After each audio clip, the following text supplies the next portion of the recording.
Alexandra and I started sea swimming last April. After working at the weekends, we'd take to the sea. It was also the perfect excuse to explore Ireland.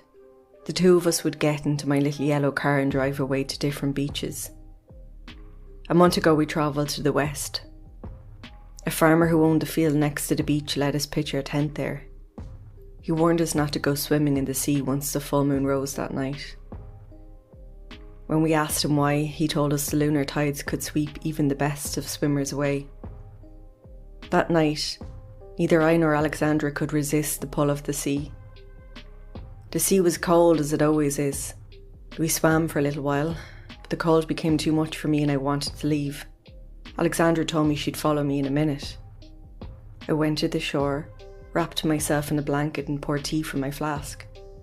When I turned around, I could not see Alexandra. I was just about to go into the water when she re-emerged and came back to land. At first I thought the water had put her into shock and that's why she had a vacant expression. Soulless, as a poet might say.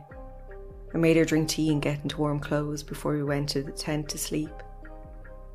I noticed the smell then, but I thought it was due to something outside the tent. The next day, however, I could no longer deny it. Alexandra, who always cared for her personal hygiene, smelled putrid, like something rotten.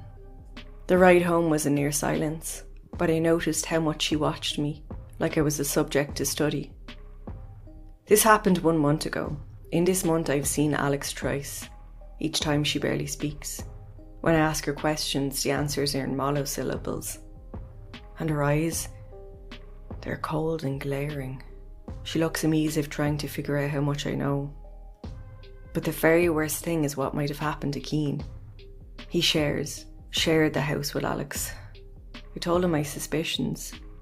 He was always into his conspiracy theories and he had a strong belief in the supernatural. He mentioned the word changeling as he mused on what I had said. That night he went missing. I've been to the guards. I only told them that I asked Keane to keep an eye on Alex. Of course I couldn't tell them my fears. I don't know if they've spoken with Alex. If they have, no charges have been pressed because I know she is watching me. I've smelled the foul odour outside my door and felt that cold presence. But that thing is not Alexandra. I know it's switched with her. I'm hiding this letter in my bedroom. If anything should happen to me, you need to go after Alex. Thank you for watching The Thing in the Water. If you haven't already, would you please consider subscribing to my channel or even giving this video a like. Happy swimming!